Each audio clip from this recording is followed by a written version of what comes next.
Hi, my name is Megan Attow. I'm one of the behavior analysts at Albemarle County Public Schools, and we are here today to share some of the ways that we have been supporting students to learn to wear a mask at school. It has been a very difficult start to the year, and we know that wearing a mask is a challenging skill for some of our students. We know that it has been difficult for some families who have children who are learning to wear a mask, and we have been working very hard to figure out ways to support their children to learn that skill and to help them be successful at school. So today our goal is to really provide some information about the ways that we help support students, families, and teams, and maybe give some ideas to families on ways that they can also support their children and partner with us to help their child make progress. A lot of kids with autism have sensory aversions, and so the fact that it's restricting their breathing, it's touching their ears, it might be itchy, they might attempt to use some challenging behaviors to kind of escape that sensory, that aversiveness. And so you can just kind of hit a roadblock as far as them wearing the mask. Pause. Okay, time for mask. Wait.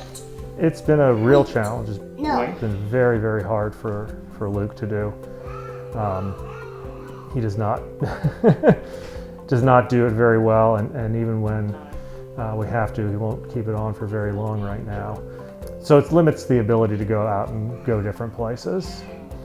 With some of my other children who don't have the same kind of special needs, they're much more capable of wearing it.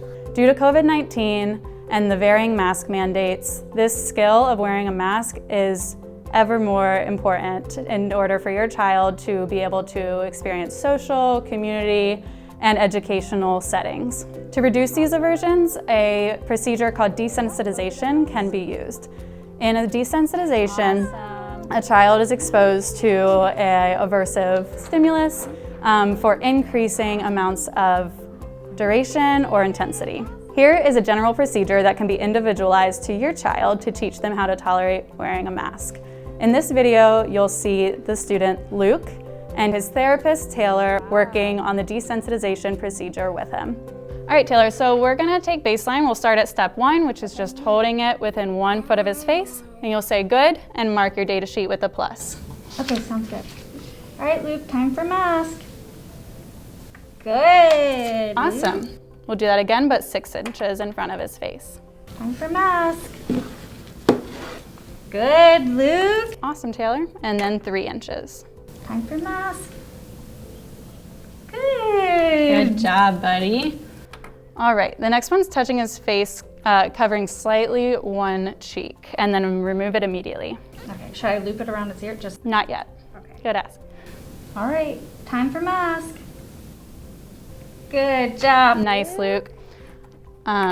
So for baseline, we would typically take it across a couple different baselines and take the lowest step that occurred during any of the 3. When we're teaching an intervention, we're going to make sure that he's wearing it at the table and while playing and while walking, so that it's not just something he'll do sitting at a table.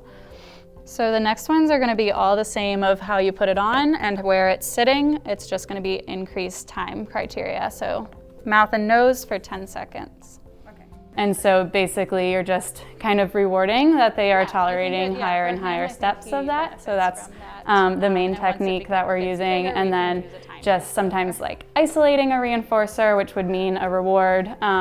So something like a specific video or maybe a sweet treat that they like, or something fun they get to do just for when they're wearing the mask and practicing with that. That can make it a little bit more preferable to work on it, and they might be more willing to work on it. So meeting the child where they're at and reinforcing or rewarding any kind of approximations toward that larger goal. It might be a slower process than you might first assume it's going to take. So yeah, definitely just, I would say, meet them where they're at and work on it consistently, work on it slowly don't just, try it 2 or 3 times in one day, but actually working on it for a longer stretch of time and giving them lots of opportunities to hopefully get toward the end goal.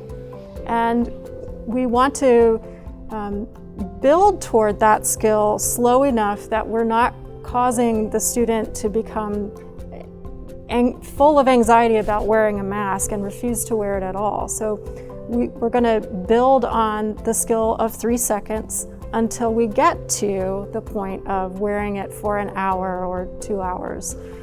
So we're not stuck at 3 seconds. We're continuing to move that line closer to our eventual goal. We just don't want to go from 3 seconds to 3 hours in one jump.